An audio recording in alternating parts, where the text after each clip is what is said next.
నిన్న కోమటిరెడ్డి వెంకటరెడ్డి ఒక స్టేట్మెంట్ ఇచ్చాడు.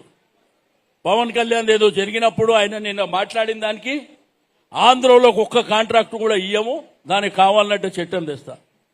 నేనన్నా నువ్వు ఇట్లా చట్టం తెస్తే కోమటిరెడ్డి నీ ముఖ్యమంత్రిని ఒప్పించి తెస్తే నేను రాజీనామా చేయడానికి సిద్ధంగా ఉన్నా. నీకు దమ్ముంటే నువ్వు రా.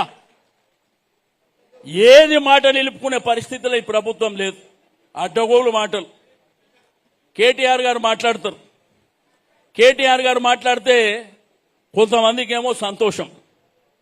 100% మంది ఏమంటారు, బ్రహ్మాండంగా మాట్లాడుతుండు, బ్రహ్మాండంగా ప్రజా సమస్యలు. రెండోది మన కార్యకర్తలకు ఉత్సాహం. ఇక కొంతమందికి ఏంటంటే ఆయనకు అహంకారం ఎక్కువ అని. నేను వాళ్ళకు ఒకటి అడుగుతున్న క్వశ్చన్ అంటే మీ అయ్యాన్ని పట్టుకొని తిడితే నీ కోపం రాదారా బిడ్డ? ఇప్పుడు కాంగ్రెస్ వాడు వాడిని నైనని పట్టుకొని తిడితే కోపం రాదా?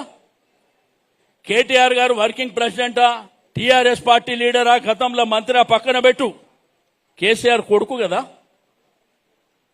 కేసీఆర్ని నువ్వు పడబెడి దొక్కితే, నువ్వు గుడ్లు తీసి గోళీలాడితే కొడుకు ఊకుంటాడా? మీ కొడుకు ఊకుంటాడా? మీ ఎవరైనా కొడుకు ఊకుంటాడా? దానికి అహంకారం అంట. అంటే ఏదైనా కానీ నువ్వు ప్రజా సమస్యల మీద నువ్వు ఇచ్చినటువంటి మేనిఫెస్టో అభయ హస్తం అని చెప్పి 6 గ్యారెంటీలు అని చెప్పి అన్ని మోసాలే. నిరుద్యోగులైనటువంటి యువకులకు నెలకు 3,000 ఇస్తా అన్నాడు, ఇస్తుండా? రెండోది చీరలు, బతుకమ్మ చీరలు. ఈ బతుకమ్మ చీరలు కేసీఆర్ గారు ఇచ్చేటప్పుడు ఇవి టీఆర్ఎస్ వాళ్ళకే ఇవ్వాలని ఇచ్చిండా? మీరే కదా తిరిగి అందరికీ పంచిర్రు. ఇది బతుకమ్మ చీరలు అంటే టీఆర్ఎస్ వాళ్ళే వాడుకోండి అని ఇచ్చిండా? మరి ఈరోజు ఈ ప్రభుత్వం చేసేటువంటి కార్యక్రమం ఏంది? అరే తాగడానికి మంచినీళ్ళు వస్తలేవు, అది చూడండి బిడ్డ. కరెంటు సరిగ్గా వస్తలేదు, అది చూడండి. అంటే ఎవడు గట్టిగా మాట్లాడతాం అని వెనుకబడతామని మొన్న బాల్కసుమని తీసుకుపోయి జైల్లో పెట్టారు. సరే, ఇవన్నీ ఎట్లుంటాయంటే పొయ్యకాలం వచ్చినప్పుడు ప్రవర్తన ఇదే పద్ధతిలో తయారైకుంటూ వస్తుంది. ఎవరికైనా నెత్తి మీద శని కూసినప్పుడు ఇదే ప్రవర్తన వస్తుంటుంది. కాబట్టి నేను మీ అందరికీ కోరేది ఒకటే, సికింద్రాబాద్కు ఒక చరిత్ర ఉంది. తెలంగాణ ఉద్యమానికి పోరాటాల గడ్డ, ఆ తర్వాత పద్మారావు గారు అడ్డయింది. కాబట్టి మీ అందరికీ కోరేది నేను ఒకటే, మీరు ఎస్ఐఆర్ విషయంలో కానీ, రెండోది మెంబర్షిప్ కార్యక్రమంలో కానీ మీరు ఇంటింటికి పోండి. కొంతమంది ఈ స్టేజ్ ఎక్కి మీద మీద మాట్లాడే వాళ్ళు కూడా చాలా మంది ఉన్నారు మీ దగ్గర. వాళ్ళు ఆ మాటలు బంద్ చేసి ఫీల్డ్లకు పోండి. గతంలో కొంతమంది కార్పొరేటర్లు లేరు. కాబట్టి మంచిగా చేసుకుంటే ఆయన మళ్ళా సహకరిస్తాడు, మంచిగా చేయకపోతే ఆయన కూడా సహకరించే పరిస్థితి ఉండదు. ఎందుకంటే పదవులు అనేది చాలా మంది అంటుంటారు. కేసీఆర్ గారి ప్రభుత్వం 10 ఏళ్ళు ఉన్నాక నాకేమిచ్చిందన్నా, నేను ఉద్యమకారిని గులాబీ జెండా పట్టుకొని 2001 నుంచి తిరిగినా అని. కేసీఆర్ గారు అందరికీ పదవులు ఇవ్వలేడు, ప్రభుత్వంలో ఉన్న పదవులు ఇవ్వలేరు.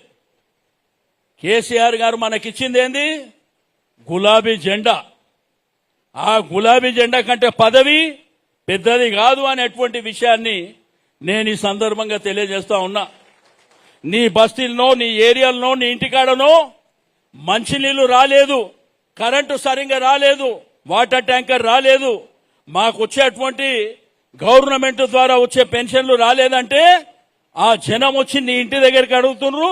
అంతకంటే పెద్ద పదవి నీకు ఏముంటుందని చెప్పి నేను అడుగుతా ఉన్నా. వాళ్ళు బస్తీలో మాట్లాడుకొని నీ ఇంటి దగ్గరకు వచ్చి, గా అక్క దగ్గర మా టీఆర్ఎస్ కార్యకర్త ఉంది, మా అన్న టీఆర్ఎస్ నాయకుడు ఉన్నాడు అని నీ దగ్గరకు వచ్చింది. వాళ్ళు అడుగుతేనే అంత పెద్ద పదవి అది, దానికంటే పెద్ద పదవి ఉండదు. కాబట్టి అవకాశాలు అనేటివి వస్తుంటాయి, పోతుంటాయి. దాని టైం కోసం మన టైం కోసం మనం వెయిట్ చేయాలి. ఇప్పుడు పక్కనే మా ముషిరాబాద్ ఎమ్మెల్యే ముఠా గోపాల్ గారు ఉన్నారు. ముఠా గోపాల్ గారు 1986లో పచ్చన్నతో పాటు కార్పొరేటర్ ఉండే ఆయన మన కంటోన్మెంట్ ఎమ్మెల్యే సాయన్న గారు, చనిపోయినటువంటి సాయన్న గారు ఈ ఏడిమైన ఇద్దరు కలిసే తిరుగుతుండే. కానీ సాయన్న గారు 94లో ఎమ్మెల్యే అయిండు. ముఠా గోపాల్ గారు హైదరాబాద్ తెలుగుదేశం పార్టీ ప్రెసిడెంట్గా 15 ఏళ్లు పనిచేసిండు. కానీ ఏ రోజు ఆయన చిరకాల వాంఛ తీరలే. 2014లో 2018లో కేసీఆర్ గారు ఢిల్లీకి పిలిపించుకొని గోపాల్ నువ్వే ఎమ్మెల్యే క్యాండిడేట్, నాకు నువ్వే పో అంటే ఆయన 32 ఏళ్ల తర్వాత ఎమ్మెల్యే అయిండు. అట్లా చాలా మంది ఉన్నారు.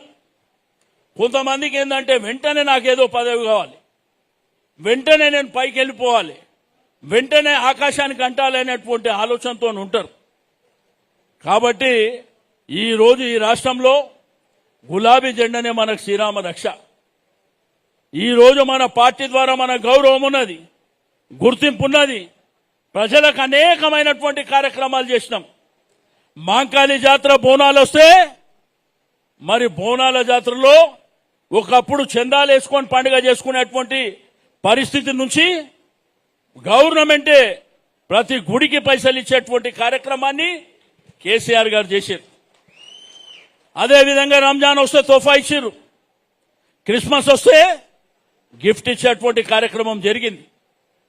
అదేవిధంగా బతుకమ్మ పండుగ ఈ భారతదేశంలోనే తెలంగాణ గ్రామంలో పుట్టినటువంటి బతుకమ్మ. ఆ రోజు పండించినటువంటి పంటకు గిట్టుబాటు లేదు, కరెంటు లేవు, నీళ్లు లేవు. కాయ కష్టం చేసి మరి పండించినటువంటి పంటకు కూడా గిట్టుబాటు రాకపోతే చెరువు గట్టు మీద కూర్చొని పొలంలో కూర్చొని అమ్మలక్కలు గడిచి మా బతుకెట్ల బతుకమ్మ అని అప్పుడు ప్రారంభమైనటువంటి బతుకమ్మ కేసీఆర్ గారు వచ్చిన తర్వాత దేశమే కాదు ప్రపంచం కూడా లాస్ట్ ఫ్లైట్లో కూడా బతుకమ్మ ఆడిరు. అమెరికాలో బతుకమ్మ ఆడిరు, దుబాయ్లో బతుకమ్మ ఆడిరు, ఏడ పడితే ఆడ బతుకమ్మ ఆడిరు. అంటే మన యొక్క సంస్కృతి, మన సాంప్రదాయాల్ని కేసీఆర్ గారు దాన్ని కాపాడుకుంటూ ముందుకెళ్లినటువంటి పరిస్థితి. ఎన్ని అద్భుతాలు చేశారు కేసీఆర్ గారు, ఎన్ని కార్యక్రమాలు జరిగినాయి. జిల్లాకు ఒక మెడికల్ కాలేజ్ అంటే మామూలు విషయమా? జిల్లాకు ఒక కలెక్టరేట్ కట్టడం అంటే మామూలు విషయమా? వైకుంఠ ధామాలు, మనిషి చనిపోతే బొందలగడ్డకు తీసుకపోతే మనం పోయినప్పుడల్లా బొందలగడ్డకు పోతాం మన బస్తీలో ఎవరైనా చనిపోతే. కానీ ఆ బొందలగడ్డలా నీళ్లున్నాయా, బోరింగ్ ఉన్నదా, కరెంట్ ఉన్నదా ఎవడన్నా ఆలోచించిండు ఎప్పుడన్నా ఈ దేశంలో? కేసీఆర్ గారు వైకుంఠ ధామాలు కట్టించినటువంటి.